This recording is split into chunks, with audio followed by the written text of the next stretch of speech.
Hola, hola y bienvenidos a este en vivo. Veo que ya hay algunas personas conectadas. Voy a estar viendo constantemente el celular para poder leer los comentarios si es que hay alguno, ¿ok? Somos ahorita 30 personas conectadas y bueno, les doy la bienvenida a este en vivo. En esta ocasión les traigo un tema bastante interesante, es el tema de asesinos seriales desde la perspectiva psicoanalítica, ¿no? A través de algunas redes sociales hice una encuesta de qué tema les gustaría que abordáramos desde la perspectiva psicoanalítica y bueno, entre los que más fueron votados o destacados fue el tema de asesinos seriales.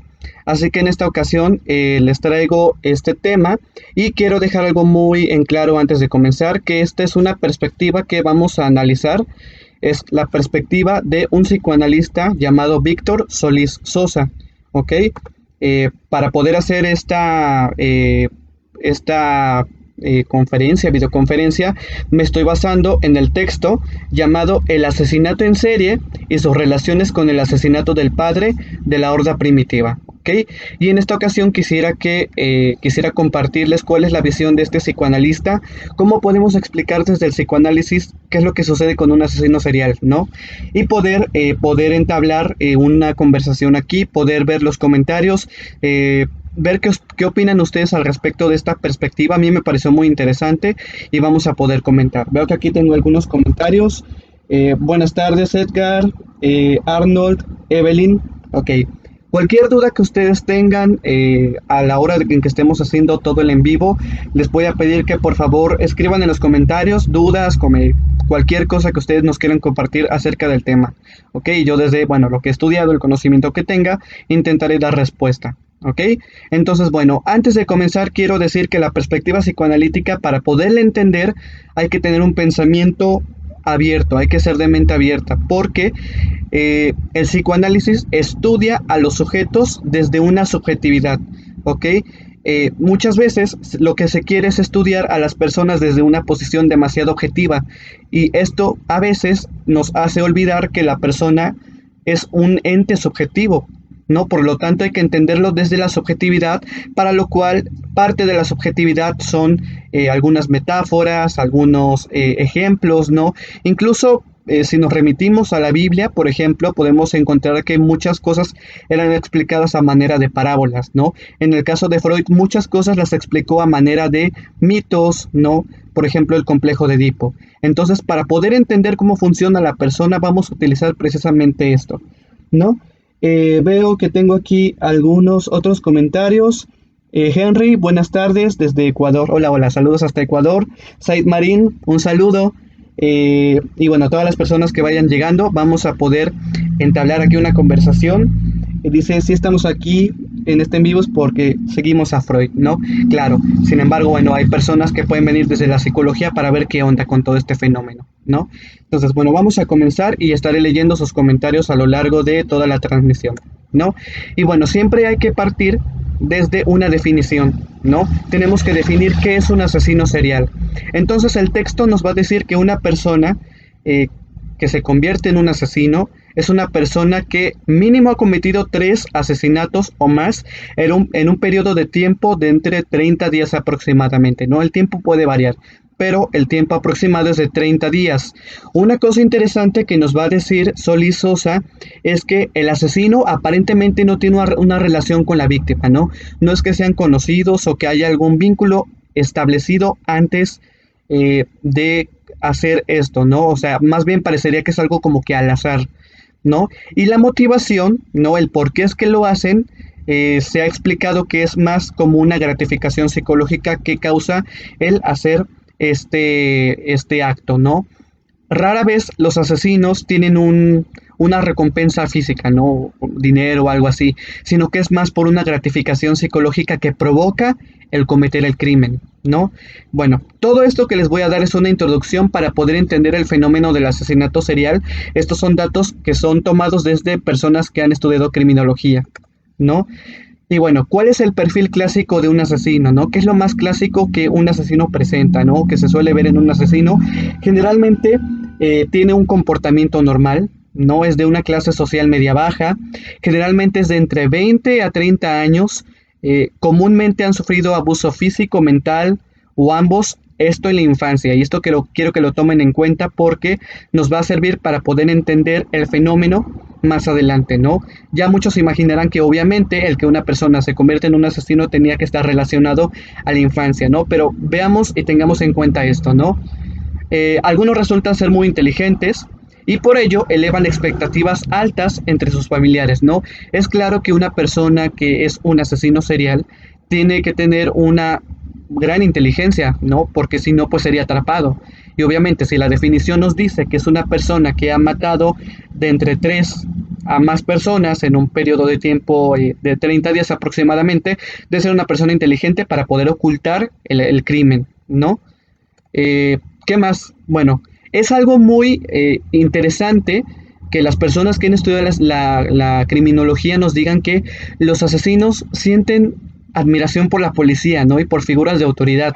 Esto es algo que podría resultar ambivalente, porque si lo que hacen es un crimen, lo que menos uno querría sería estar cerca de la policía, ¿no? Pero este es un fenómeno interesante, que tienen mucha admiración por la policía, ¿no? Y esto nos va a servir también para poder entender el fenómeno del asesinato desde el psicoanálisis, ¿no? Por lo general, su conducta es irracional y carente de propósito. Esto en apariencia, ¿no? En apariencia no tiene un objetivo tal cual más que la pura gratificación psicológica, ¿no? Predomina la falta de conciencia, entendida como que no saben en el momento en el que están haciendo qué es lo que están haciendo o en el momento posterior o el por qué lo están haciendo en sí, sino que es algo entendido como algo inconsciente, ¿no? En cierta forma, tienen un vacío emocional y carecen de empatía. Y esto es algo muy importante. Buscan emociones fuertes y no experimentan el miedo. El castigo casi nunca da resultado, ¿no? Uno se podría preguntar, ¿por qué sucede que si los asesinos no tienen miedo, se esconden, ¿no? ¿Por qué tratan de ocultar? Esto lo vamos a poder explicar mejor, ¿no? Porque todo el proceso de cometer el asesinato tiene etapas. Todos son etapas. Y vamos a ver en las etapas qué es lo que sucede, ¿no? Y bueno, hay 13 cosas importantes que vamos a analizar desde la perspectiva psicoanalítica. Los criminólogos nos dicen que es común encontrar una triada sintomática, ¿no? Que es el zoosadismo, la piromanía y la enuresis, ¿no? Enuresis, perdón. Entonces, estas son 3 cosas importantes que se ven en la infancia de los asesinos. Y esto es algo que vamos a analizar, ¿no? Porque Freud nos va a dar algunas pistas para poder entender este fenómeno tal cual, ¿no? Dicen por aquí, tengo entendido que carecen de remordimiento también. Esto es algo interesante, ya lo vamos a ver más adelante. Sí hay un remordimiento, pero no hay un arrepentimiento, ¿no? Hay una diferencia notable entre lo que es sentir un remordimiento y sentir un arrepentimiento. En este caso, los asesinos seriales tienen un remordimiento, pero no hay un arrepentimiento por el acto, ¿no? Porque el arrepentimiento conlleva a que no van a volver a cometer el crimen, a que ya no lo van a volver a hacer. En cambio, los remordimientos solamente es un estado pasajero de tristeza, es un estado de culpa, pero es pasajero, no es algo que prevalezca, ¿no? Entonces, en el asesino prevalece más una cuestión de remordimiento que una cuestión de arrepentimiento por el acto, ¿no? Y esto lo vamos a poder ver ahorita que pasemos a la explicación, ¿no? Que Freud nos da acerca de esto y cómo es que Solís Sosa fue uniendo la teoría psicoanalítica al fenómeno, ¿no? Carecen de emociones. En muchos casos sí, ¿no? Aparentemente hay una carencia de emoción manifiesta, ¿no? Hay una diferencia entre también lo manifiesto y lo latente, siendo lo manifiesto lo que podemos observar, lo que podemos ver, y lo latente lo que está escondido, lo que está detrás, ¿no? Hay emociones que están escondidas, o sea, que no están manifestadas, pero ahí están, o sea, están en un nivel latente, no en un nivel latente y no en un nivel manifiesto, ¿no? Bueno, sobre el asesinato podemos rescatar algunas cosas muy interesantes, ¿no? El asesinato va a tener elementos muy importantes, ¿no? Uno de ellos es que va a reflejar el sadismo, ¿no? El sadismo del criminal y su necesidad de tomar el control de la víctima. Quienes hemos estudiado un poco la teoría psicoanalítica nos podemos dar cuenta que hay pulsiones, ¿no? Y entre los tipos de pulsiones está una pulsión de controlar, ¿no? Es una pulsión de muerte, ¿no? Siendo la pulsión este impulso, ¿no? Esto que va a motivar una conducta, ¿no? Entonces, en el asesino, esta motivación o esta pulsión es una pulsión de control. Es una pulsión de control sobre la víctima, ¿no? Para poder reflejar ahí el sadismo. Dicen por aquí, hay un gozo o un goce, me imagino que dices. ¿Qué papel juega la des- la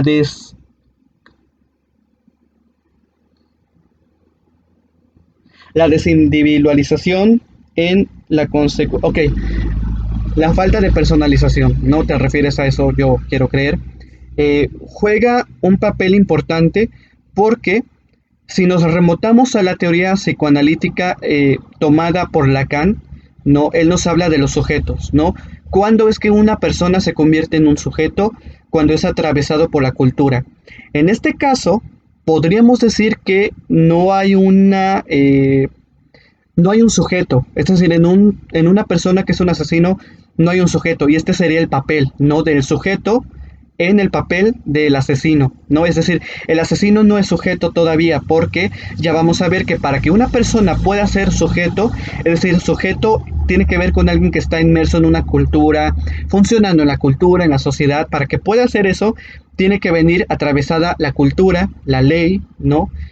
Las normas. Entonces vemos que el asesino en este sentido carece. Los que tienen un poco más de conocimiento en psicoanálisis podrán incluso inferir cuál es la estructura clínica de un asesino, ¿no?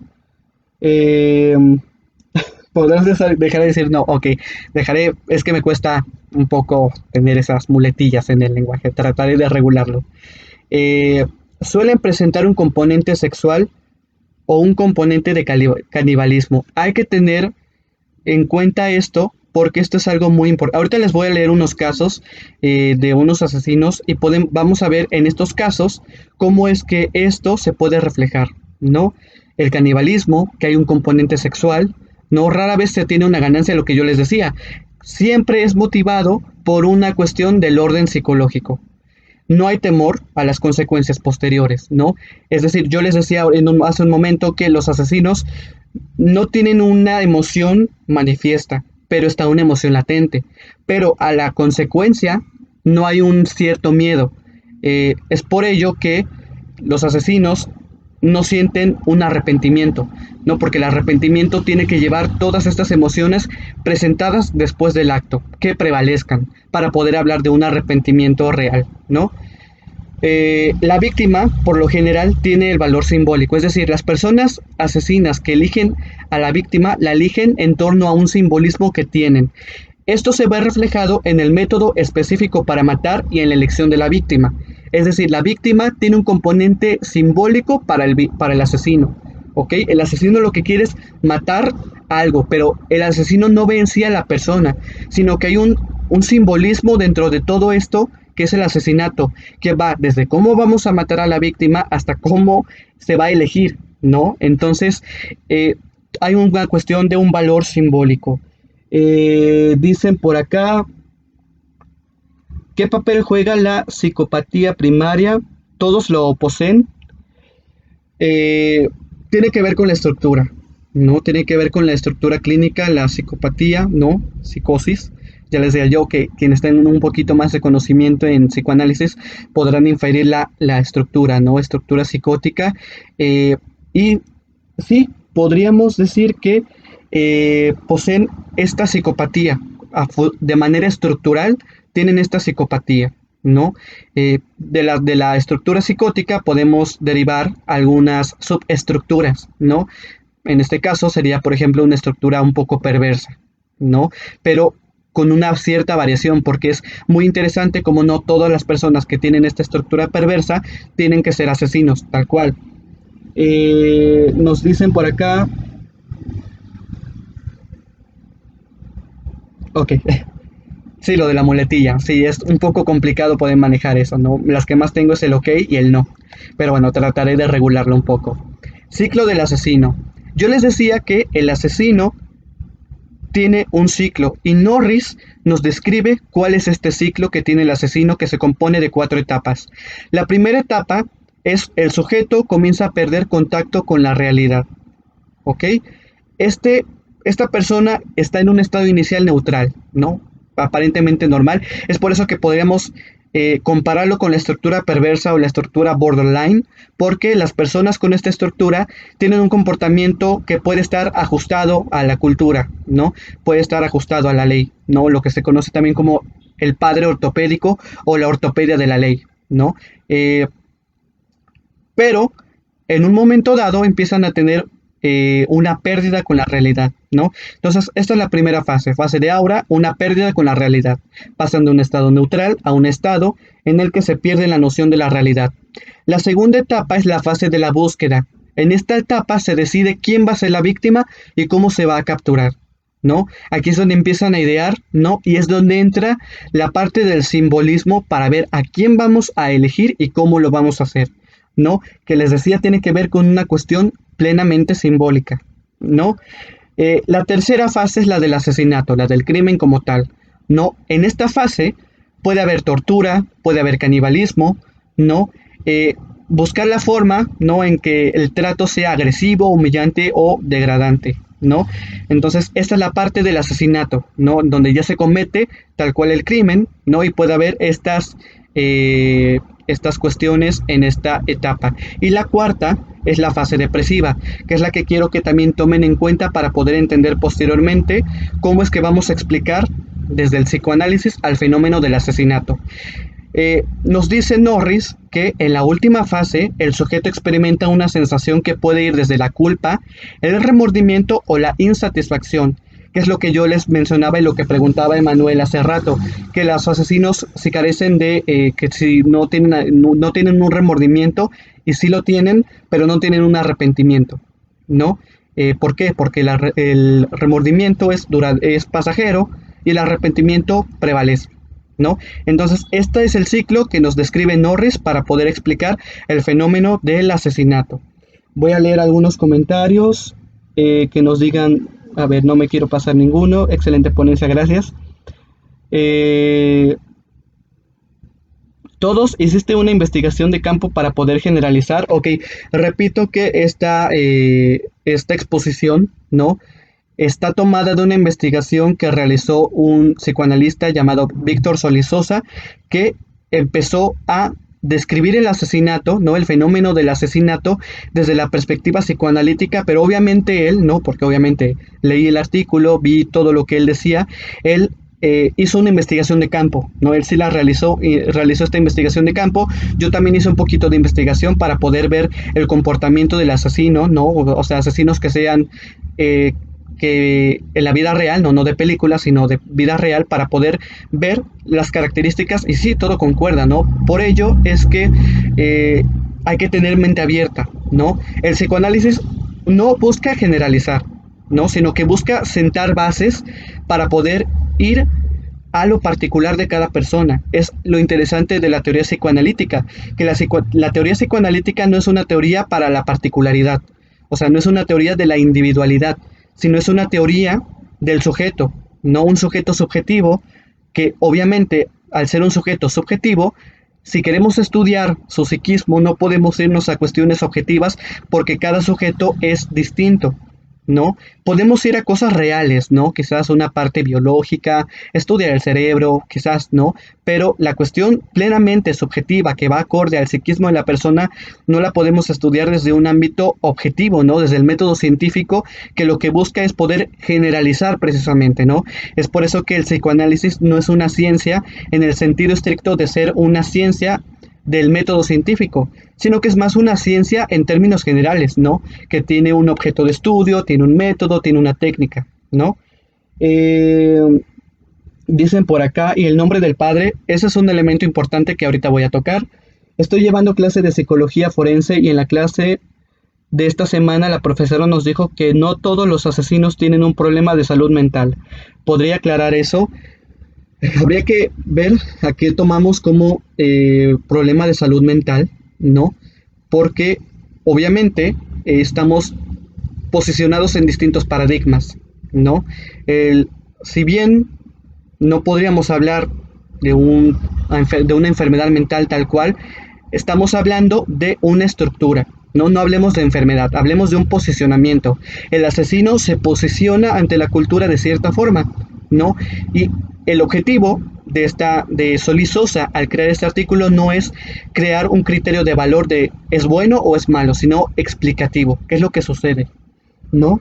Eh, en algún lado te he visto, ok, seguramente en el canal de YouTube o algo similar. Sí, el video va a quedar grabado aquí en la página de Facebook de Psicogante y se va a subir a la página de YouTube, ¿no? Pueden buscar el canal de YouTube como Psicogante. Ahí estamos, bueno, estoy subiendo contenido de psicología y psicoanálisis de forma explicativa sencilla, ¿no? Eh, ok, error, siempre hay un problema de salud mental. Es lo que yo digo, o sea, tenemos que diferenciar, ¿no? De el paradigma y ver esto como una estructura, ¿no? Obviamente en términos coloquiales podremos decir que hay un problema de salud mental, ¿no? Pero el objetivo es que lo veamos como una estructura que tienen las personas, ¿no? Una estructura que va a determinar precisamente este comportamiento. Eh, ¿Todos tenemos un trastorno mental? No, no todos tenemos un trastorno mental. No comprendí el tema. Pérdida de contacto con la realidad. ¿Cómo es eso? ¿Tienen delirios, alucinaciones o hay despersonalización? Puede haber, o sea, puede haber un delirio, puede haber una alucinación o una despersonalización, porque en muchos casos los asesinos narran que no se acuerdan de qué sucedió o no recuerdan el acto, no recuerdan cómo es que sucedió, ¿no? Entonces, podríamos, no podría yo decir que tengan las tres o tengan dos o tengan solamente una. Va a depender del caso particular, ¿no? Esto es para poder inferir, o sea, para poder analizar los casos, ¿no? De las personas hay que analizarlos desde la particularidad. Estas son generalidades, ¿no? O sea, a partir de los estudios de campo que se llevaron para poder explicar el fenómeno, ¿no? Entra en psicosis. Podríamos verlo de esa forma, como una estructura psicótica. Si se atrofia también la amígdala, puede ser que se relacione con un asesino serial. Hay hipótesis al respecto. Ahorita voy a pasar, y ya voy a pasar a esta parte, ¿no? Ahorita voy a responder a tu pregunta. Exacto, el psicoanálisis no se puede generalizar. No, no se puede generalizar. Es una teoría que te va a proponer un estudio desde el sujeto, ¿no? Desde lo individuo, pero no con el fin de generalizar. No todos los asesinos lo tienen porque los que actúan en defensa propia no tienen un problema de salud mental. Exacto, o sea, puede que uno cometa el crimen no como a forma de defensa, pero aquí me remito a la definición que di en la primera diapositiva, que dice que la definición de un asesino serial es aquel que comete asesinato en 3 ocasiones o más en un periodo de tiempo de entre 30 días aproximadamente, ¿no? Y que obviamente hay un motivo simbólico del por qué lo hacen, es decir, no es un motivo manifiesto, no podemos ver cuál es el motivo en el plano de lo real, sino que siempre va a ser algo simbólico, ¿no? Podríamos hablar de asesinato como una manifestación del lenguaje inconsciente, sí, es una manifestación del lenguaje inconsciente y ya vamos a ver por qué. Ok, bueno, voy a continuar. Causas desde la perspectiva de los autores, ¿no? Aquí voy a entrar a cuáles son las hipótesis, ¿no? Quizás muchos que, por eso lo decía yo al inicio, muchos que estén viendo ahorita este en vivo podrán tener varias hipótesis del por qué. Voy a mencionar algunas. La primera es abuso infantil, ¿no? Los sujetos que se convierten, bueno, los asesinos más bien, frecuentemente han sido sometidos a abusos, incluyendo la agresión por parte de alguna figura parental, abandono, crianza estricta y rígida, sobreprotección y comportamiento seductor por parte de la madre. Esta es una causa, ¿no? Que tiene que ver en torno al abuso infantil. Otra de las causas, y es a la que iba, que es un poco más biológica, genética, neuropsicológica, es la parte genética precisamente. Una hipótesis que también se da del por qué alguien es un asesino serial es porque hay una configuración genética particular que provoca serios desórdenes de la conducta, ¿no? Mismos que pueden desembocar en violencia extrema y homicidio. Es decir, esta parte yo no me voy a meter en lo biológico, solamente estoy exponiendo la hipótesis de lo genético, ¿no? Desequilibrio neuroquímico, esto va más a la parte neuropsicológica. El sistema nervioso central presenta diferencias importantes respecto al resto de la población, ¿ok? ¿Esto en qué? hay una disfunción, no disminución de los neurotransmisores a nivel límbico. ¿Por qué? Porque el sistema límbico es el causante de poder sentir culpa y temor. Entonces, al haber una carencia de estos neurotransmisores, pues obviamente va a haber una carencia de estas sensaciones de culpa y temor. Es una hipótesis, ¿ok? Desórdenes psicológicos. Esta es otra hipótesis. Los asesinos presentan una serie de trastornos, dentro de los cuales pueden ser el trastorno de control de impulsos, la necrofilia, el desorden antisocial de la personalidad, trastorno delirante y la esquizofrenia. El DSM-5, ¿no?, que es la guía de los trastornos mentales, nos va a dar los criterios para poder diagnosticar cierto trastorno.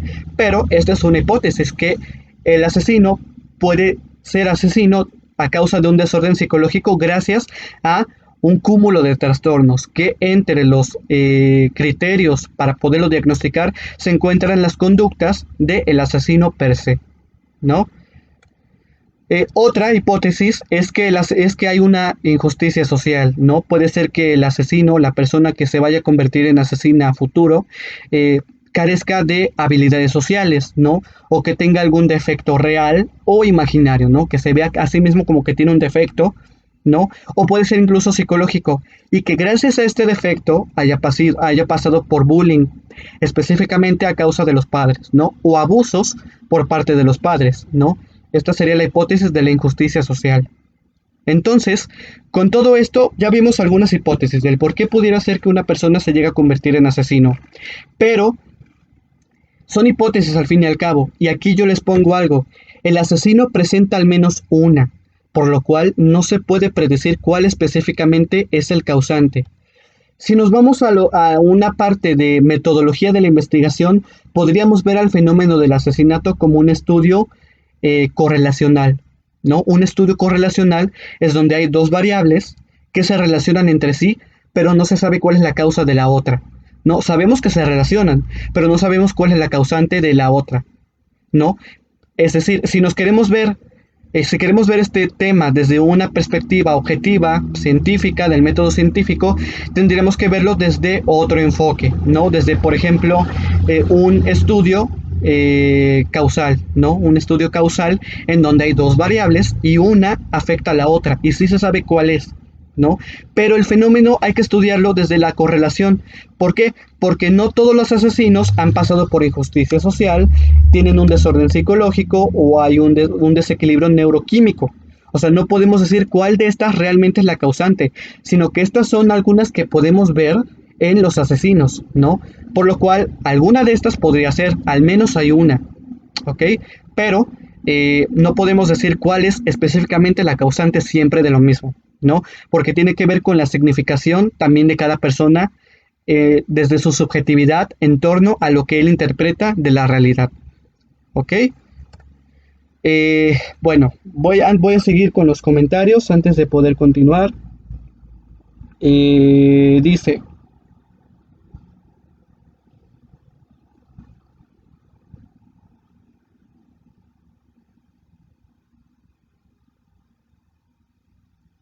Ok, no hay como ninguna pregunta, son como comentarios nada más.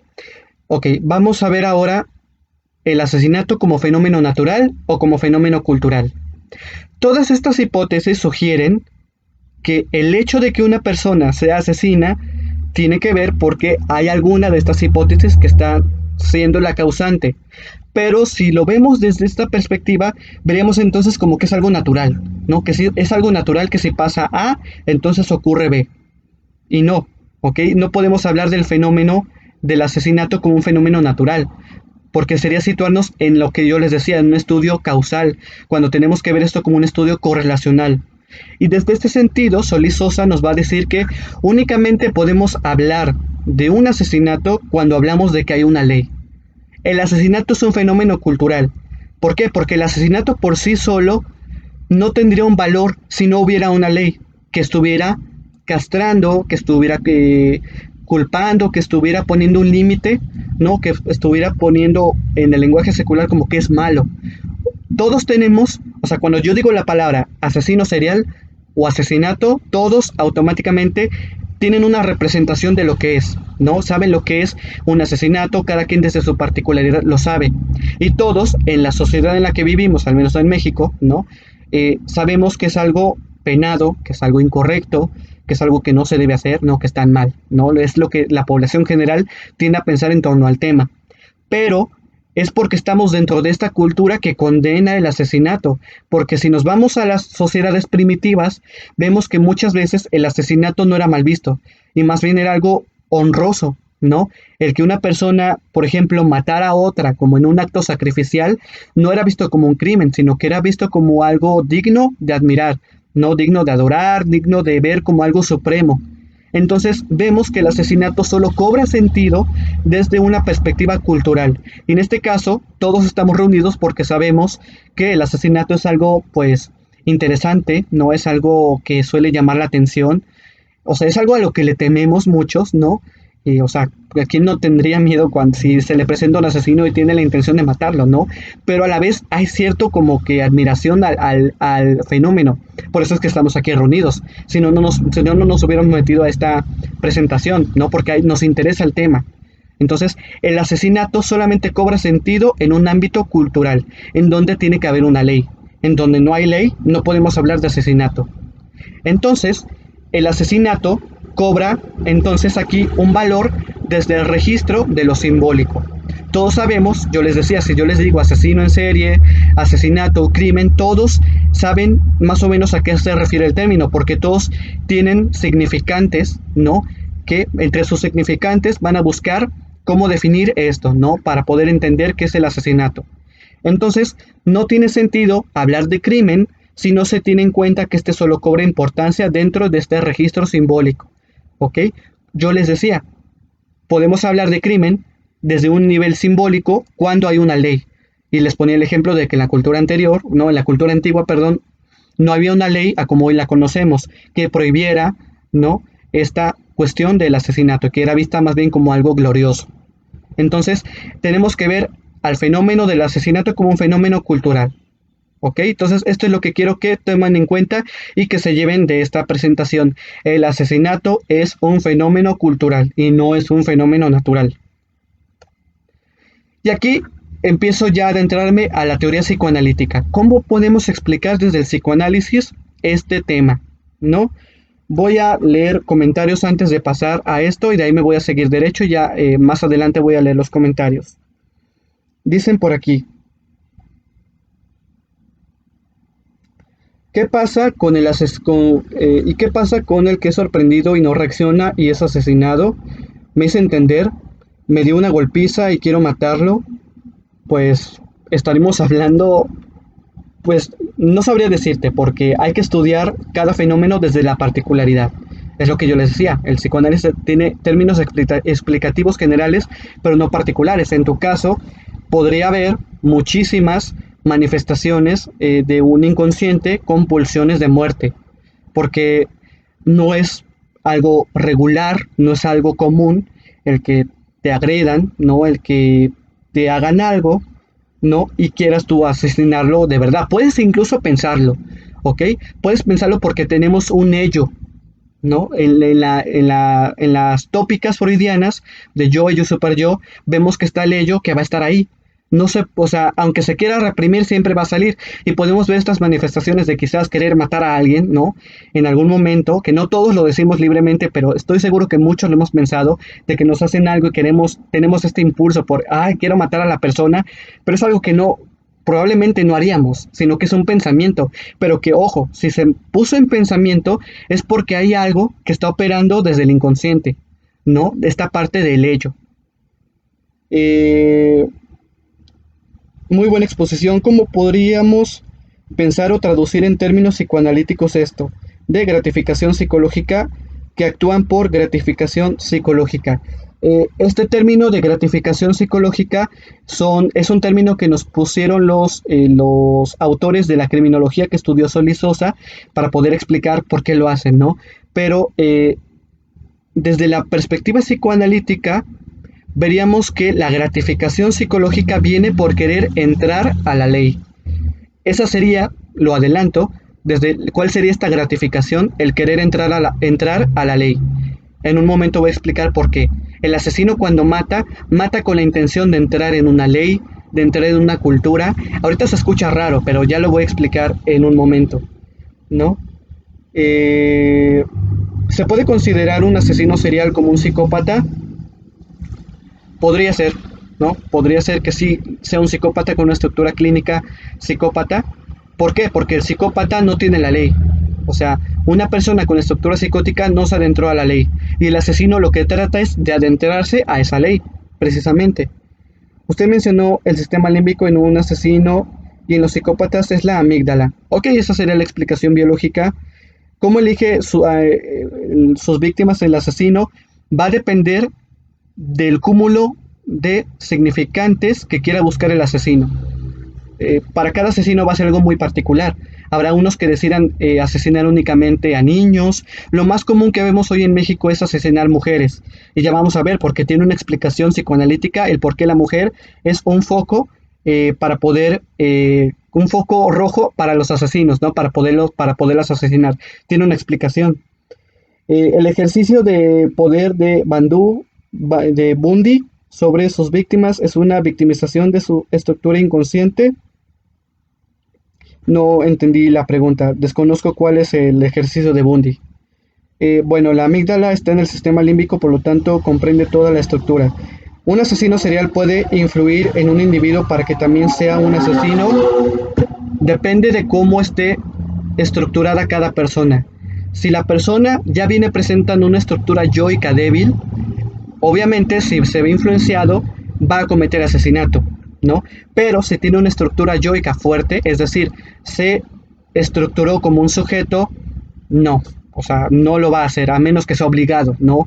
De que su vida dependa de ello, pero ya sería una cuestión muy extrema. ¿Okay? Entonces voy a pasar ahora a explicar cómo se relaciona todo esto con el psicoanálisis y al final voy a leer ya, ahora sí, todas sus preguntas para no hacer más pausas en este sentido. El nombre del padre.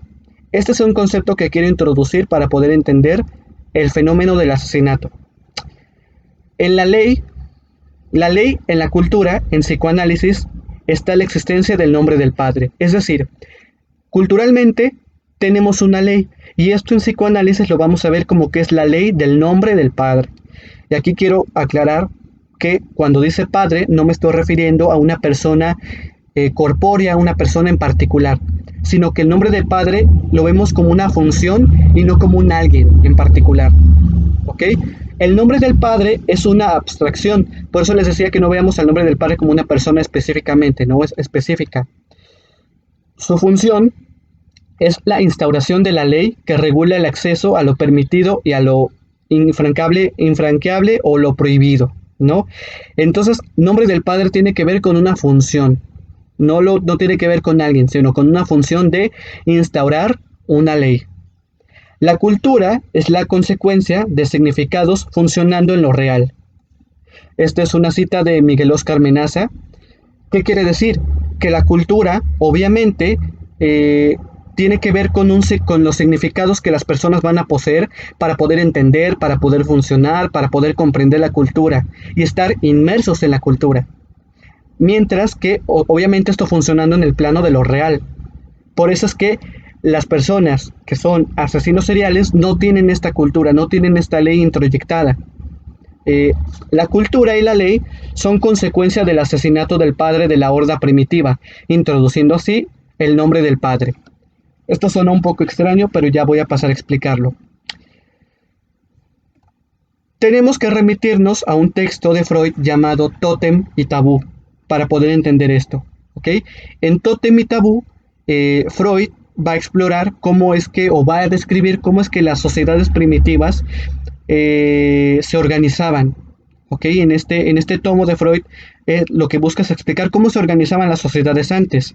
Entonces, Freud va a estudiar a un antropólogo, ¿no? Llamado William Smith. ¿Okay? Y William Smith va a decir que las sociedades primitivas se organizaban en tribus, ¿no? Es decir, había familias, ¿no? Las familias formaban un clan, ¿no? Un conjunto de familias unidas forman un clan. Y todo este clan forma una tribu, ¿ok? Esta era la forma de organización primitiva. Los hermanos de la tribu tienen lazos de parentesco con otros seres vivos. Es decir, las personas primitivas creían que tenían un cierto un cierto lazo de parentesco con un ser vivo, específicamente un animal, ¿no? Y a este animal lo vamos a denominar tótem, ¿no? Entonces las personas creían que ellas estaban unidas en un lazo de parentesco con un tótem. Entonces al tótem se le veneraba, se le idolatraba, se le respetaba y se le temía, por ser obviamente algo que estaba unido a ellos. Eh, la tribu tenía prohibido matar y comer del tótem. La tribu defiende su tótem de otros tótems, ¿no? Entonces vemos que para las primeras sociedades se organizaban en torno a un tótem, ¿no? Su tótem era como su ley, ¿no? Era como su forma de poder ver un poco la ley. Pero hay algo muy interesante. Aunque las personas admiraban, respetaban y defendían a su tótem, algunas ocasiones mataban al tótem y se lo comían. ¿Ok? Y voy a leer una parte de Tótem y Tabú para poder entender un poco esto. Dice, el clan, en ocasiones solemnes, mata cruelmente y devora a su animal totémico. Su sangre es consumida, su carne y huesos son devorados. Los miembros del clan se disfrazan para parecerse al tótem, imitan sus gritos y sus movimientos. Todos en conjunto ejecutan una acción prohibida para sus miembros. La muerte del tótem se lleva a cabo como un componente de un ritual sagrado. En ocasiones las partes del cuerpo del tótem se distribuyen entre miembros específicos del clan, para que éstas puedan ser devoradas o sirvan como trofeos o amuletos. Parte importante del ritual implica que todos los miembros de la tribu deben participar, y pongan atención a esta parte, en el sacrificio y el banquete. Después de matar al tótem, el animal totémico es llorado y lamentado. Tiempo después viene el júbilo y la festividad. Como podemos ver, las sociedades primitivas, aunque tenían un tótem que admiraban y respetaban, en ocasiones lo mataban y se lo comían. Y parte de todo este ritual es que todas las personas tenían que participar, ¿ok? Del banquete totémico, de esta comida totémica, todos tenían que participar. En algunas ocasiones el animal era cortado en partes, no se desmembraba, para repartirlo entre los miembros de la tribu para devorarlo o para tenerlo a forma de un trofeo. ¿Ok? Entonces esto es tótem y tabú. Y bueno, ¿qué función tiene el banquete totémico? O sea, ¿cuál era la función de que específicamente todos tuvieran que comer, que todos tuvieran que repartirse las partes en algunas ocasiones? Tiene una función, ¿no? Y William Smith nos va a decir que una de las funciones es reafirmar el vínculo entre los miembros del clan. El grupo se mantiene unido por la consecuencia de haber matado al tótem, ¿ok? Entonces, una de las funciones de este banquete totémico, es decir, de participar del sacrificio del tótem, era reafirmar, ¿ok? Crear una unión entre las personas, entre los miembros del clan, ¿no? O sea, a través de este acto, ellos fortalecían su hermandad, ¿no? Por haber matado al tótem, ¿no? Bueno, otra de las funciones que tenía este banquete totémico era crear una religión, crear leyes y crear normas del clan. ¿Ok? ¿Por qué? Porque obviamente sentían, o sea, le lloraban, ¿no? Sentían cierta culpa por haber matado al tótem. Entonces, para poder enmendar el error, se creaban leyes, se creaban normas, ¿no? Y se creaba una religión, ¿ok? La palabra religión tiene que ver con aquello que une. O sea, todas las religiones unen, ¿no? En un ritual. La religión católica tiene todo un ritualismo en sus misas. Los testigos de Jehová tienen todo un ritualismo en sus, no sé cómo le llamen, charlas, no sé. Es decir, cada religión tiene un acto, ¿no? Que tiene que ver con con una cuestión de reafirmar, porque es una religión. No sé si me di a entender. La religión une, ¿ok? Entonces, tienen un ritual cada religión. Así como el banquete totémico tenía toda esta cuestión de matar al tótem, así igual las religiones. Entonces, la ley nace junto con la religión y el ritual es el camino para asegurar que los miembros permanezcan. De lo contrario, se convertirán en tabú. Es decir, todo aquel que no participaba del banquete totémico se convertía en tabú. El ritual asegura el respeto de la ley y la religión. Freud concluye que el tótem representa al padre. De ahí construye el mito científico. Entonces, El banquete totémico servía para poder unir a las personas y creaba leyes, no había todo un ritualismo para poder hacer este banquete totémico. E incluso hoy en día nos estamos rigiendo en torno a tótems, ¿no? Todos tenemos un tótem simbólico, no es que sean animales tal cual, pero un ejemplo serían los partidos políticos, ¿no? El partido político del PAN, ¿no? El partido político del PRI, y las personas adheridas a este partido, o sea, su tótem, ¿no? Otra función, también estamos organizados en clanes, y un ejemplo de que estamos organizados en clanes es de entrada el apellido. Por eso es importante, por eso explicamos también, o por eso podemos incluso tener la idea de que cuando, por ejemplo, nosotros no vamos a una comida familiar, no vamos a los 15 años, es decir, no estamos participando de un ritual, ¿no? La familia se indigna, ¿no? Se puede indignar, se puede sentir, lo puede sentir como una traición. Es muy similar a lo que pasaba en el banquete totémico. Aquel que no participaba se convertía en tabú, era mal visto, era como una traición, ¿no? Porque a través de esto, obviamente, de participar en este ritual era una forma de unir el vínculo, de fortalecer este vínculo, ¿ok?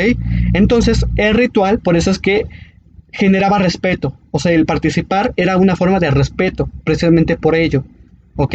Entonces, con todo esto, que William Smith, antropólogo, que explicaba cómo es que las sociedades primitivas se organizaban, Freud creó el mito científico para poderlo entender en términos de esta exposición. ¿Y cuál es el mito científico? Bueno, Freud nos va a decir que las sociedades primitivas se organizaban en torno a un padre violento, un padre celoso. Era un padre terrible, ¿no? Entonces, obviamente, el padre, al poseer todo este poder, a veces abusaba, ¿no? O en muchas ocasiones más bien abusaba de las mujeres y tenía en control a los hijos, ¿no? O sea, era un padre muy violento. Cualquiera que quisiera rebelarse contra el padre, ¿no? El padre lo que sea, o lo expulsaba, ¿no? De la hermandad, de la horda primitiva, o lo mataba. O sea, había esas dos. Entonces, un día, los hijos y las madres, cansados de este trato terrible del padre, crean una alianza. Y entonces atacan y matan al padre, ¿ok? Y cuando lo matan, se lo comen. Entonces el padre muere canibalizado. Y así es como finaliza la horda primitiva. Entonces es algo que es interesante, y ya con esto más o menos algunas personas podrán entender el fenómeno del asesinato, ¿no? Que cómo es que puede estar relacionado a estas formas de organización. Posteriormente, o sea, cuando ya los hijos mataban al padre y se lo comían, sentían un sentimiento de culpa. ¿Por qué? Porque a pesar de que era un padre violento, ellos lo veían como que, ok, era un padre, pero al fin y al cabo era un padre, ¿no? Era un proveedor, era un protector, e incluso algunas veces era cariñoso. Entonces por eso es que venía este sentimiento de culpa. Entonces el padre era temido, pero era envidiado, ¿no? Lo que Freud nos va a decir en el mito es que el padre, a la vez de que se le temía, de que se le respetaba, también creaba una cierta envidia por el poder que tenía, ¿no? Entonces, en el acto de la devoración, lo que los hermanos estaban haciendo era identificarse con él, ¿no? Estaban introduciendo parte de él. O sea, en el acto simbólico del canibalismo, estaban introyectando parte del padre, ¿no? Y creando así una identificación con él. Entonces, esto lo hacían con el fin también de poder tener una parte de su fuerza, ¿ok? E igualmente, cada miembro come para poder fortalecer la hermandad, ¿ok? Al igual que en Tótem y Tabú. Ok, después, obviamente, como sentían un remordimiento y sentían culpa, una forma de revocar, ¿no? O de...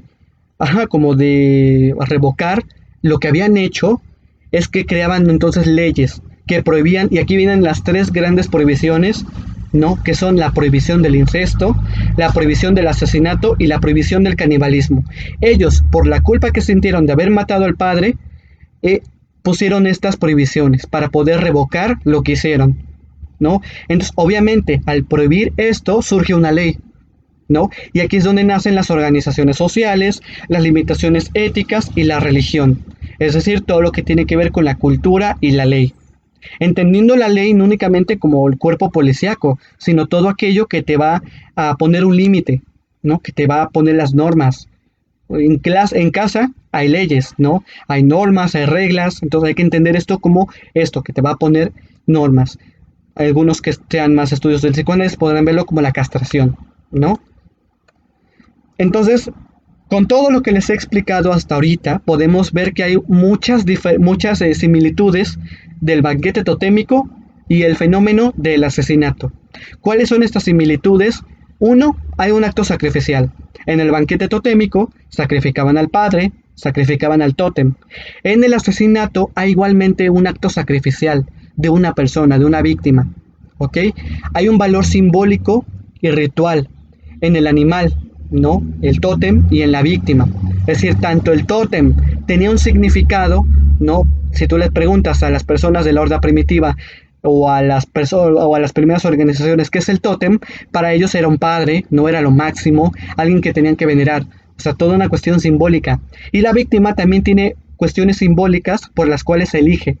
¿Ok? Entonces, tanto la víctima como el tótem tienen un componente simbólico y de ritual. Ya lo veíamos al inicio con que hay un método también para matar.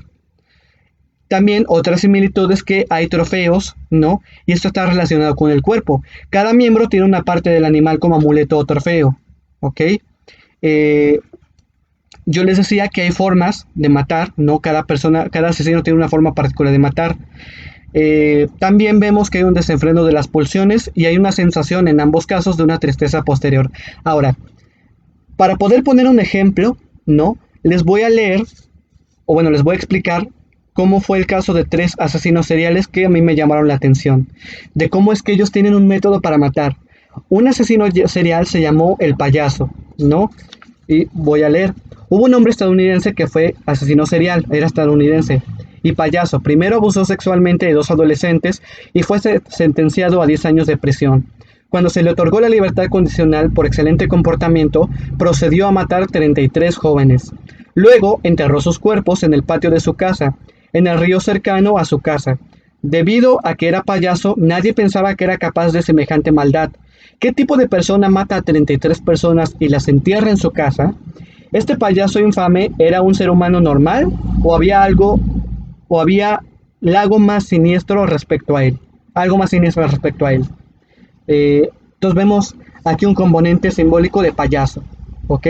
De que se vestía de payaso y del entierro específicamente de las víctimas atrás de su casa. Otro asesino se llamó el hombre lobo. Hubo un estadounidense conocido como hombre lobo. Fue un hombre que abusó de más de 100 niños y más de 5 adultos. Daba azotes a sus víctimas hasta que sangraran. Cortaba partes de sus cuerpos hasta que sangraran, ¿no? Bebía su sangre y también se comía parte del cuerpo. Incluso a veces rostizaba partes de los cuerpos y hacía guisados que se comía. Tenía obsesiones sexuales, incluyendo la coprofilia, urofilia, pedofilia y masoquismo. Incluso se insertaba agujas en su propia pelvis por placer sexual. Estamos viendo cómo en los casos reales está mucho de lo que vemos en el banquete totémico. Y ya finalmente les voy a leer un último caso que se llama El asesino del baño de ácido. Dice, el asesino del baño de ácido fue un europeo que mataba personas y disolvía sus cuerpos en ácido. Atraía a sus víctimas a un lugar, las mataba y luego disolvía sus cuerpos en ácido. Un día tuvo una necesidad repentina de sangre, así que le pegó a su jefe en la cabeza con un instrumento contundente, ¿no? Entonces aquí, ¿cuál es la forma de matar? Con ácido. ¿Cuál es la forma de matar del payaso? Con el engaño, disfrazado de payaso. El del hombre lobo, vemos que se refleja mucho lo de cortar en partes, lo de la sangre, ¿no? Todo este componente sexual también. Entonces, para que puedan ver cómo es que en la vida real todo esto se cumple. O sea, ¿por qué? Porque todo es simbólico. Entonces, todo esto se cumple. O sea, los mitos y los poemas reflejan las verdades de los pueblos, ¿no? Los mitos y los poemas reflejan las verdades de los pueblos. Entonces, bueno, con todo esto podemos inferir que la víctima es como un tótem para el asesino. Y aquí es donde ya se explica qué onda con esto del asesinato. Obviamente, como la horda primitiva, ¿no? Lo que hacían era matar al tótem. Obviamente, si esto lo estamos viendo como una cuestión de simbolismo, la víctima viene a ser un tótem para el asesino. Y entonces, ¿qué es el tótem? Bueno, vemos y concluimos con todo esto que el tótem es un padre ancestral, es un sustituto o representación del padre. Esta imagen que puso aquí es un tótem de la cultura mexicana, ¿no? La actitud del clan respecto al tótem es similar a la actitud de los niños con sus padres, amor y temor. ¿Ok? Vemos entonces que el padre, ¿no? Incluso en el ámbito de los niños es muy similar. ¿Cuáles son las características? ¿Por qué? Porque los niños le temen a sus padres, pero los aman. ¿Por qué? Cuando de repente nos vemos con alguna figura de autoridad, ¿no? Y le queremos pedir algo, nos queremos acercar para algo, sentimos a veces cierto temor, ¿no? Nos cohibimos un poco a veces. O incluso algunos con sus padres biológicos, ¿no? De que a algunos les tienen respeto, los aman, pero les temen, ¿no? De que es que mi papá va a hacer esto, no puedes eso porque mi papá tal cosa. O sea, hay un temor, pero a la vez hay un respeto. Entonces aquí es donde podemos reafirmar más que el tótem es el padre, ¿ok? Porque se le respeta, se le ama, pero se le teme también. Y bueno, en torno al asesino serial, con toda esta información, vamos a explicar lo siguiente, y aquí estaré contestando algunas partes que ustedes me pusieron comentarios, ¿no? De qué onda con la culpa en el asesino, qué onda con el asesino tal cual. El asesino no tiene conciencia de culpa, ¿ok? No opera una culpa, porque lo vuelve a cometer, ¿no? Todo el clan mantiene conciencia de culpa, es decir, todos los hermanos, todo el clan, ¿no? Que mató al tótem, que mató al padre, tienen una conciencia de culpa. Y es por ello que crearon las leyes, crearon la religión, ¿no? Crearon toda esta cuestión de la ley y la cultura, porque tienen la conciencia de que mataron, ¿no? Está esta culpa que prevalece. En el asesino, a diferencia del resto del clan, para él no participó en el asesinato del padre, ¿ok? El resto del clan psíquicamente se asume como criminales, culpables, que permite estar en comunión con los demás, reafirmar el vínculo. El asesino no se reconoce como un criminal, es un no criminal. ¿Qué sucede? Las personas no de la tribu, del banquete totémico, ok, mataban al padre, pero luego había culpa y no lo volvían a hacer. En el caso del asesino, como él no se siente que él haya participado en el banquete totémico, que no mató al padre, entonces él cree que no lo mató. Entonces, él no entró en la cultura a diferencia de los demás. Entonces, como el asesino va a querer entrar a la cultura, lo que va a buscar entonces es matar al padre, ¿no? Sin lograrlo. ¿Ok? No sé si ya con esto me esté explicando un poco más de cómo explicamos desde el psicoanálisis al asesino serial. Al ser un no criminal, se le ve en la necesidad de cometer crímenes. Repite el asesinato del padre de la horda primitiva, algo que el clan no tiene que hacer porque cree que ya lo hizo. Es decir, el clan ya no tiene que volver a matar, porque para ellos ya mataron al padre, ¿no? Ya lo hicieron, ya cometieron el acto. Pero el asesino no se asume como que él participó, como que él no mató al padre. Entonces, los hermanos, como ya asumieron que lo mataron, ya no lo tienen que volver a matar. Pero como el asesino asume que no lo mató, lo tiene que matar, ¿no? Y es por eso que comete el crimen, a pesar de haber participado en el banquete totémico. Él se asume como que no participó, ¿ok? Entonces, para él, no hay un tótem constituido. En su acto sacrificial, que es el asesinato, intenta procurar su tótem, que ejerza la posibilidad de que él se adentre en la ley, ¿ok? Él busca, a través del asesinato, adentrarse en esta ley que los demás, que sí asumieron la culpa y que tienen este arrepentimiento para no volverlo a hacer, tienen, ¿no? Mientras ellos tienen la ley, el asesino no la tiene, porque no se ve como que fue parte del asesinato tal cual, ¿no? Entonces él va a buscar procurar su propio tótem, ¿no? Hacer su tótem para poder entrar en una cultura. Y aquí podemos explicar por qué es que los asesinos, según los criminólogos, sienten una admiración por la policía, ¿no? Si lo que buscan es adentrarse a la ley, pues obviamente se van a sentir seducidos por las figuras de autoridad, ¿no? En el caso de los asesinos, con la policía, ¿no? Porque intentan acercarse a la ley, introducirse a la ley. Y algo muy particular es que la mayoría de asesinos, que aún no lo son, ¿no? Sino que en potencia lo van a hacer, son rechazados, ¿no? De las filas de la policía. Eso es algo interesante. Y bueno, ahora, yo les decía al inicio de la presentación que hay tres una triada sintomática en el fenómeno del asesinato, que es el sosadismo. ¿Ok? ¿Cómo desde el psicoanálisis podemos explicar el sosadismo? Vemos que desde la infancia hay una particular crueldad hacia los animales, ¿no? Esto es el sosadismo, la crueldad hacia los animales, el matar animales, ¿ok? Es lo contrario a la fobia infantil, ¿no? Hacia los animales.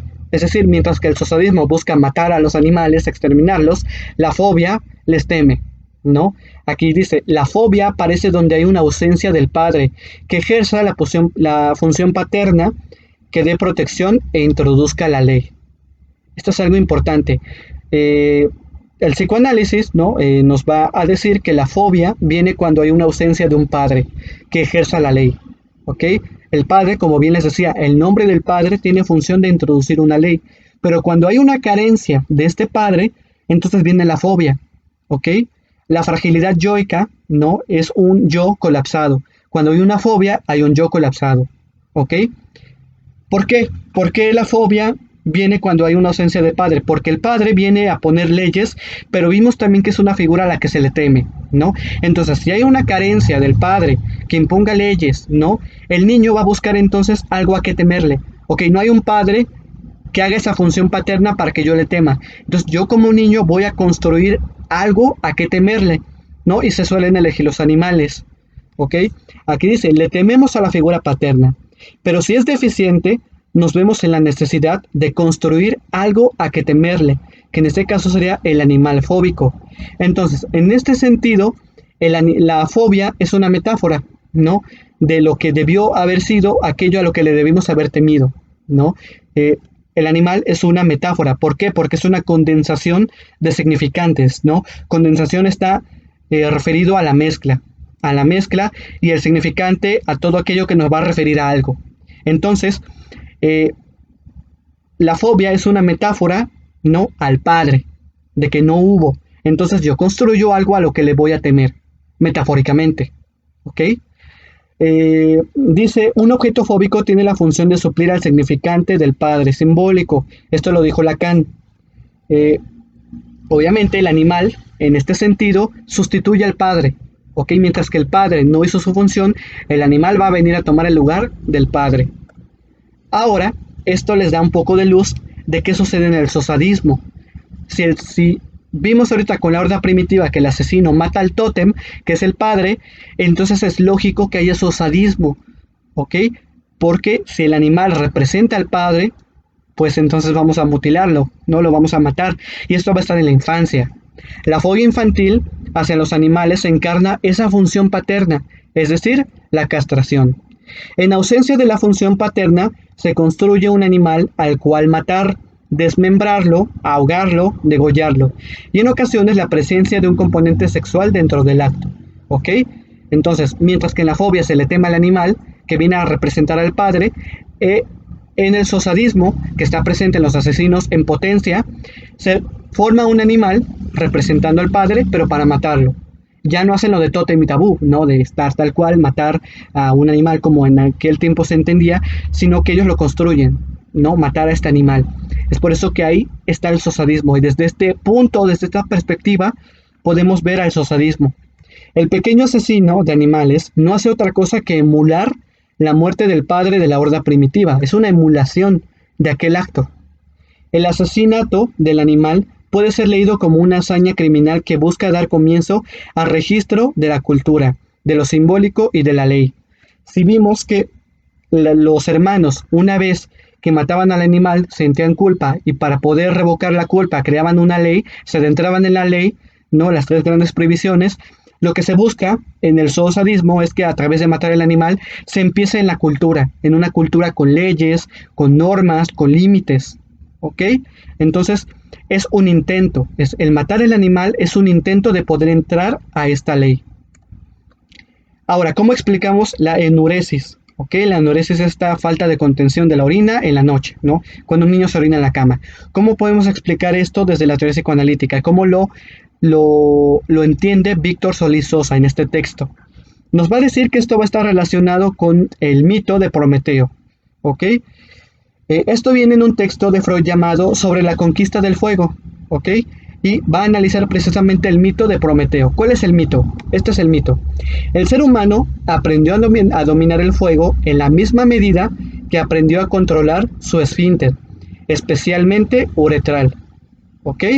Entonces, los humanos aprendieron a controlar en las épocas primitivas el fuego al mismo tiempo que controlaban el esfínter. ¿Ok? El control de esfínter es gracias a la función del padre, lo aprende.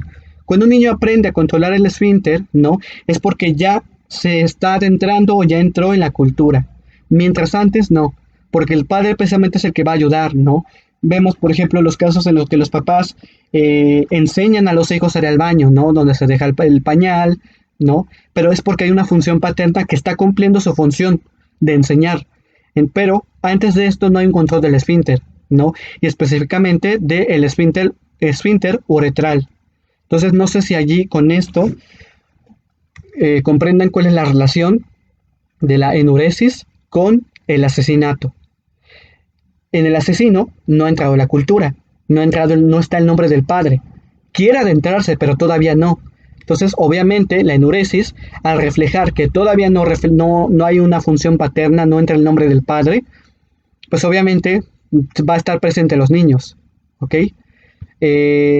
Si un niño no controla sus esfínteres, entonces es un niño cuya autoridad paterna no ha llegado hasta ese órgano de su cuerpo, por lo cual es incapaz de controlarlo. ¿Sí? Porque el control es psíquico también, ¿no? Sobre los esfínteres. Bueno, ahora vamos a pasar a todo esto. ¿Cuál es la hipótesis de este texto, ¿no? De esta investigación que hizo Solís Sosa? La voy a leer tal cual y no es más que lo que ya he explicado hasta ahorita. El asesino en serie es ante todo un no criminal, sujeto que no formó parte con el resto de los hermanos del banquete totémico, no mató ni incorporó al padre, y por lo tanto no comparte el arrepentimiento por su muerte, y precisamente por no haber formado parte junto con el resto de nosotros de este asesinato, se encuentra condenado a estar a merced de un otro sin ley, de un gran otro sin ley, y a intentar hacerse de un nombre, inscribiéndose en el registro de la ley una y otra vez, a partir de una tentativa de reeditar la mítica transgresión del asesinato del padre, del robo del fuego, del primer sacrificio o del incendio del templo de Artemisa. Toda la fenomenología del asesino en serie nos habla de eso.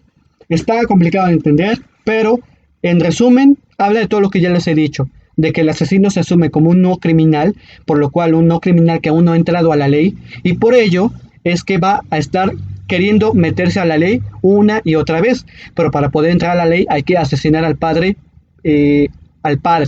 ¿ok? Y ahorita vamos a ver un poquito eso de el asesinar al padre, es decir, qué significa el padre cuando estaba vivo y cuando está muerto. ¿Okay? Pero esa es la hipótesis. Y bueno, quizás se pregunten aquí de qué onda con eso del robo del fuego, del incendio. Son detalles que vienen en el mito de Prometeo. ¿Ok? Pueden leer el texto, ¿no? Yo al final de la transmisión voy a publicar cuál es el texto, donde se explica todo esto con más detalle aún.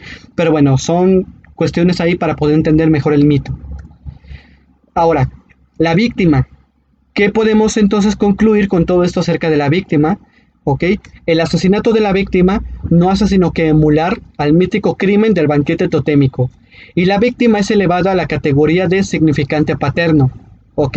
Entonces, la víctima viene a ser esta función paterna a la cual vamos a asesinar para poder entrar a su ley. ¿Ok? Para poder entrar a su cultura. Entonces, los asesinos, al no poder entrar a la ley, al no asumirse como criminales, van a querer estar buscando entrar y entrar y entrar. Y es donde se convierten en asesinos seriales, no donde hay más de 3 asesinatos. El hecho de que la víctima sea elevada a un significante paterno posibilita al asesino hacerse un lugar como sujeto, ¿ok? Un sujeto de una ley, de una cultura. Esto podría explicar por qué el asesino busca un seudónimo para hacerse llamar, e incluso en ocasiones, en el cuerpo de la víctima o en la escena del crimen, inscriben este nombre. Al ser el nombre relacionado con poder nombrar algo, con poder designar a los sujetos, es por ello que simbólicamente los asesinos pueden adquirir un seudónimo, como por ejemplo aquí veía de el payaso, el hombre lobo, el asesino del baño en ácido. Quizás estos casos no se asumían ellos mismos como este nombre, pero en muchos casos se ponen un seudónimo para atacar, no para asesinar. Y es por esto, porque con esto están queriendo dar a entender que se están adentrando a la ley. ¿Ok? Ahora, tienden a ser mujeres. Interpretación de la madre devoradora, insatisfecha, insaciable, exigente y mortífera. ¿Qué es esto? No me voy a adentrar mucho ahorita a la teoría psicoanalítica de Lacan, ¿no? Pero bueno, Lacan nos habla de los tiempos del Edipo, ¿ok? El complejo de Edipo que ya muchos quizás han escuchado, que tiene 3 tiempos. El primer tiempo es un tiempo en donde el bebé, ¿no? Cuando nace, es uno con la madre, ¿ok? Son del uno para el otro, incluso se les llega a llamar célula narcisista, ¿ok? Donde incluso el bebé no distingue de su propio cuerpo del cuerpo de la madre. Entonces, esta es la primera parte, el primer tiempo de Edipo, donde hay una unión del bebé con la madre, ¿ok? El segundo tiempo de Edipo es cuando viene el tercero, es cuando viene la metáfora, el nombre del padre, ¿ok? A castrar, a poner límites, a separar al niño de la madre, ¿ok? Porque con la madre el niño no tiene límites, ¿ok? Pero lo que va a hacer la función paterna es poner esos límites que la madre no tiene. ¿Por qué? Porque la función de la madre es proteger, no dar los componentes al niño para sobrevivir en la cultura. Y el nombre del padre tiene la función de meter en la ley, de poner límites, ¿ok? Y son funciones, función materna de protección, función paterna de castrar. Y el tercer tiempo es cuando hay una identificación con el padre y se introyecta la ley.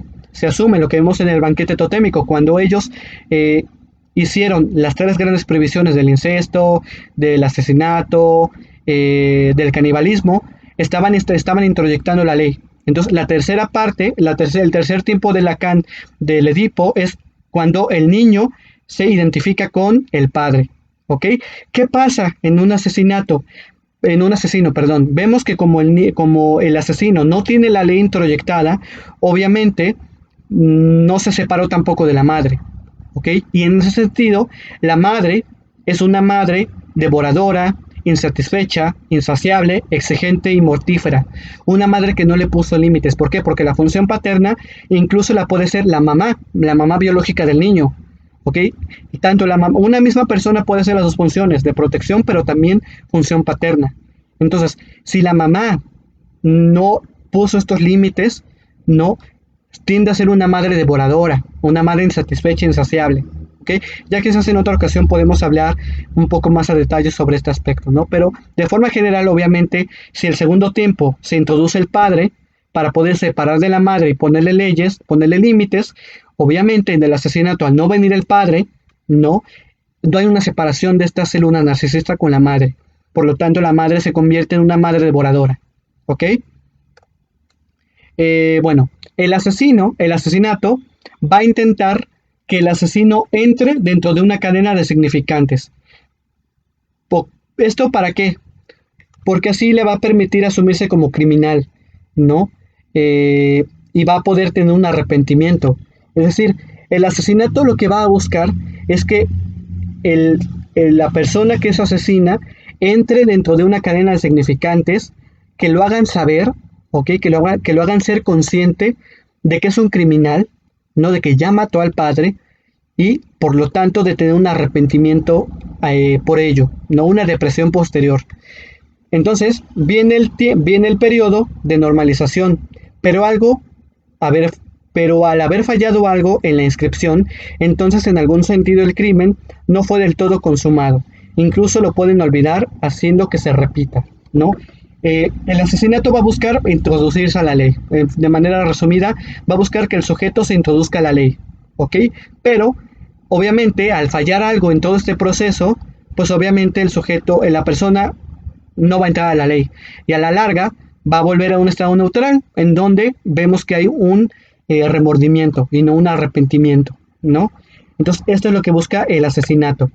Y bueno, ya como últimas conclusiones y pasaré a leer comentarios y preguntas, el padre simbólico es solo pensable en tanto padre muerto.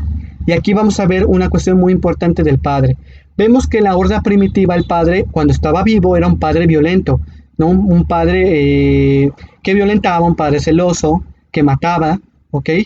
pero es cuando muere que se convierte en un padre, es que adquiere una mayor importancia, porque con esto causa que venga la ley, ¿no? Que se impongan las leyes, que venga la religión, ¿no? Que vengan las tres grandes prohibiciones. Entonces, el padre adquiere mayor valor cuando está muerto, ¿no? Entonces, en un lenguaje cotidiano podremos ver que el padre cuando está muerto es un padre simbólico, ¿ok? Entonces, podemos únicamente ver al padre, eh, tener en cuenta un padre simbólico cuando el padre ya está muerto, ¿no? Porque si estuviera vivo, pues seguirían estas atrocidades, ¿no? Entonces solamente es pensable el padre simbólico en tanto haya un padre muerto, ¿no? Un padre asesinado. Y esto lo podemos relacionar con el super yo, incluso, ¿no? De que en el complejo de Edipo, el super yo es el heredero, ¿no? De Edipo, ¿ok? El padre simbólico es, podemos verlo como el super yo, ¿ok? Esta parte de ley, ¿no? De castración. Y vemos incluso en los textos de Freud que al super yo lo describe como un super yo a veces tirano, ¿no? De que la ley a veces puede ser muy fuerte, dependiendo de cada persona, de cada contexto, ¿no? Solo podemos hablar de padre a partir de la dimensión del crimen originario, es decir, la castración, ¿no? El asesino serial no mata a un hombre o a una mujer, sino que mata a un ser que ha sido elevado a la categoría de significante, mientras que el fóbico no distingue de animales macho o hembra para su angustia, el asesino no distingue entre el sexo biológico al elegir a la víctima. Es decir, que no es que los asesinos se vayan por, voy a matar más a mujeres o más a hombres, ¿no? Sino que aquello a lo que hayan elevado como un valor significante de padre, es a lo que van a elegir matar, que puede ser hombre o mujer. Y en los casos de la mujer, podemos inferirlo de que es una cierta venganza contra la madre, ¿no? Ya les decía yo que en el segundo tiempo que tiene que venir la ley, al no venir, ¿no? El asesino al no entrar en la ley, no se separa de la madre. Y al no separarse de la madre, como esto obviamente está relacionado a que no entró en la ley. Entonces el asesino puede matar mujeres simbólicamente como una cuestión de venganza a esta madre hostigadora, ¿no? A esta madre aplastante, ¿no? Que no vino a fungir la función paterna en este sentido, ¿no? Entonces aquí me preguntaban, yo leía, ¿cómo es que el asesino cómo es que el asesino elige a la víctima? ¿No? El asesino elige a la víctima cuando puede ser elevada a la categoría de significante paterno. ¿Cuál es este significante? No lo sé. Nadie lo puede saber, más que la misma persona. ¿Ok? Pero a través de todo el estudio que hemos hecho, podemos inferir esto, que se elige a través de una cuestión de significante, de simbolismo, ¿no? Entonces va a depender de cada asesino, ¿no? Las características de la víctima, dependiendo de cuál sea su propia categoría de significante paterno. ¿Ok? Y como última frase que quiero poner para esta exposición es una frase de Freud. Dice, el originario sacrificial del animal era ya un sustituto del sacrificio humano, del parricidio solemne, y cuando el sustituto del padre recobra su figura humana, el sacrificio del animal pudo también mudarse en el sacrificio del hombre, ¿no?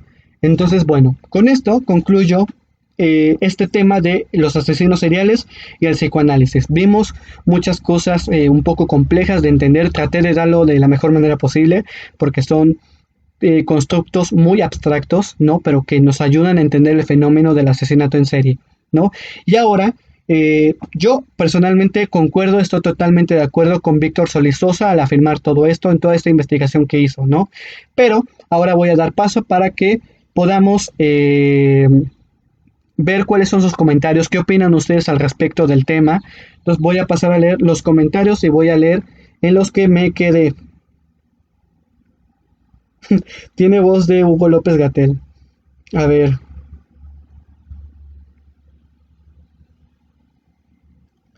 Dice...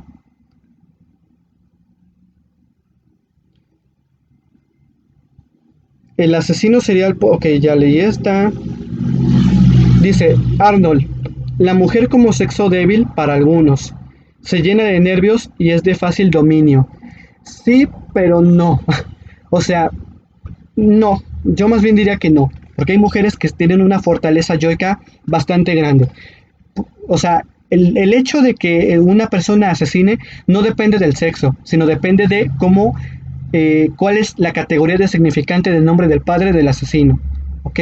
Entonces, la mujer más bien lo podemos pensar como que es una especie de venganza a esta madre aplastante, ¿no? Esta madre que estuvo por cuanto no vino el segundo tiempo de Edipo, que es la castración, es decir, que no entró en la cultura. Entonces, más bien sería por este ámbito. Dice, interesante este mito, sí.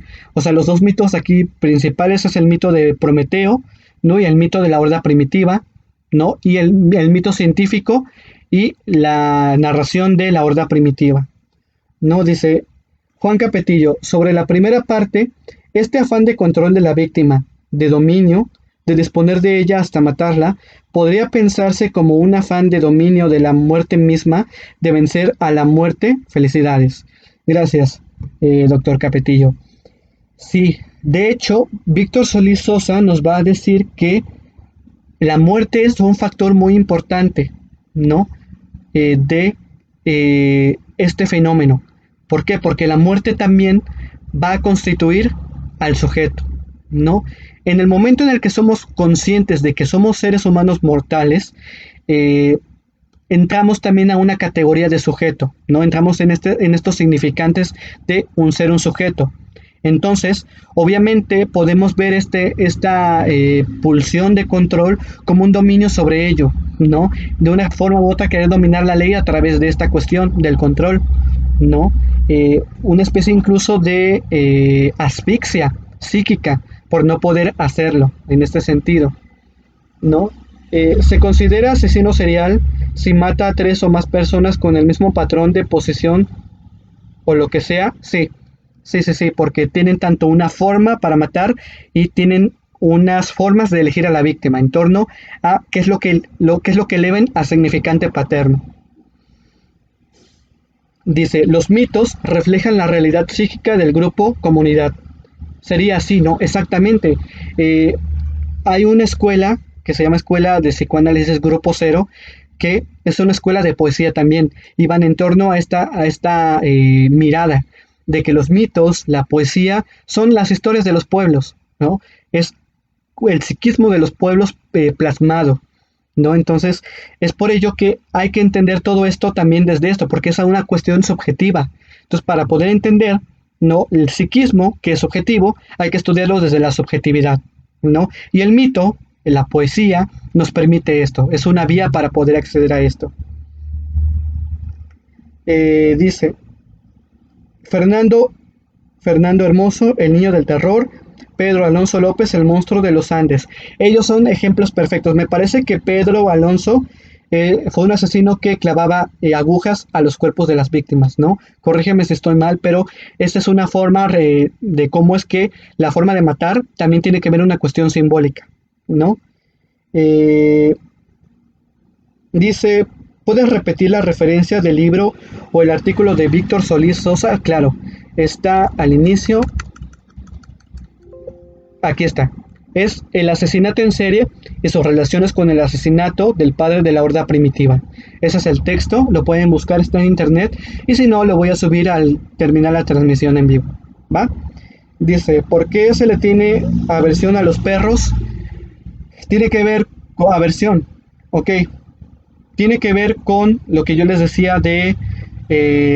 podemos verlo desde una parte del socialismo, ¿no? Pero no podría yo definir por qué hay que estudiar a las personas en la particularidad, ¿no? Pueden ser muchas las causas. Por eso es que el psicoanálisis nos da herramientas para poder llegar a la causa, ¿no? El psicoanálisis establece herramientas, ¿no? Como la asociación libre, la interpretación de los sueños, para llegar a esta cuestión, ¿no? A esta causa de muchas de las conductas actuales.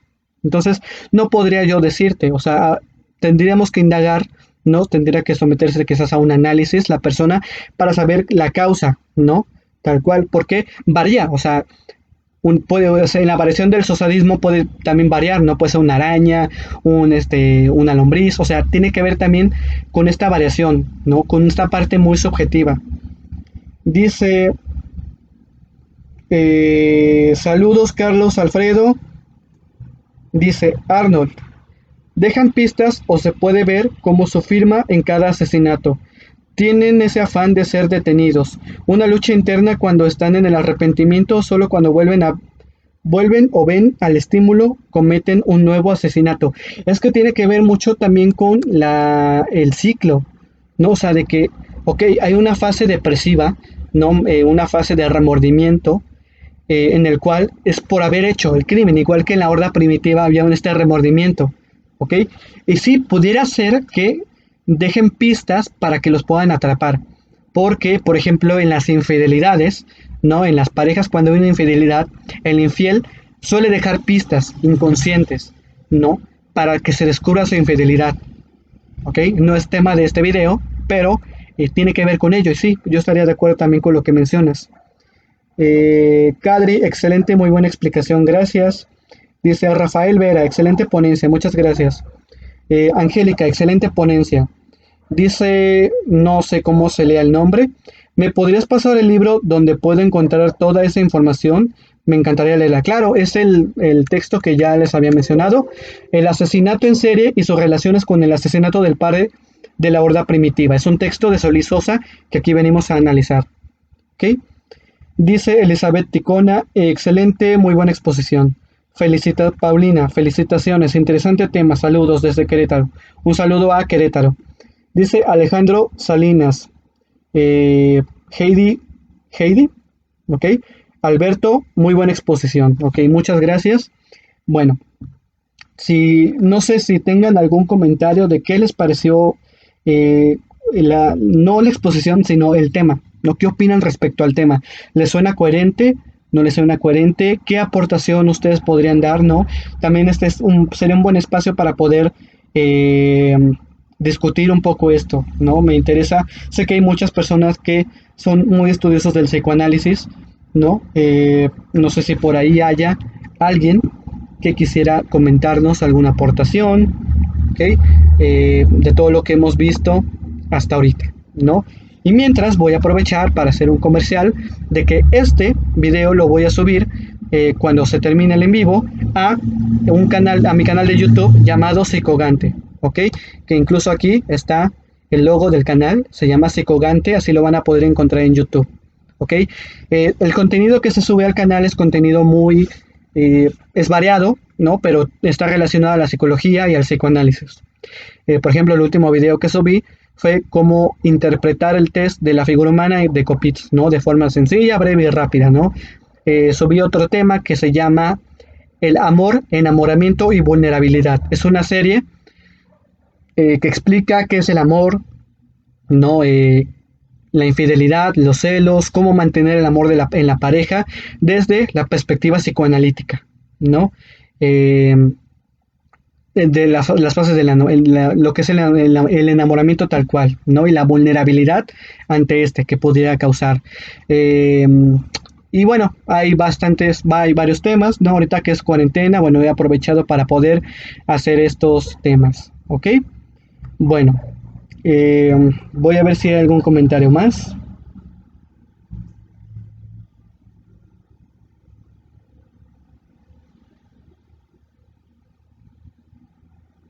Ok, bueno, si no hay ningún comentario más al respecto, ¿no?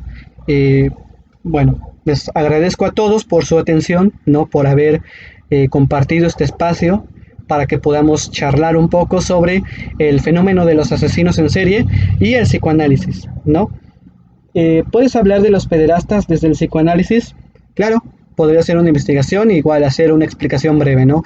Este texto, para las personas que no están tan adentradas al psicoanálisis, puede llegar a ser un poco complejo de entender, ¿no? Lo que yo hice aquí es exponerles cuál es la idea de Víctor Solís Sosa de forma un poco más sencilla, un poco más comprensible, ¿ok? Pero, claro, podría yo hacer eso, ¿ok?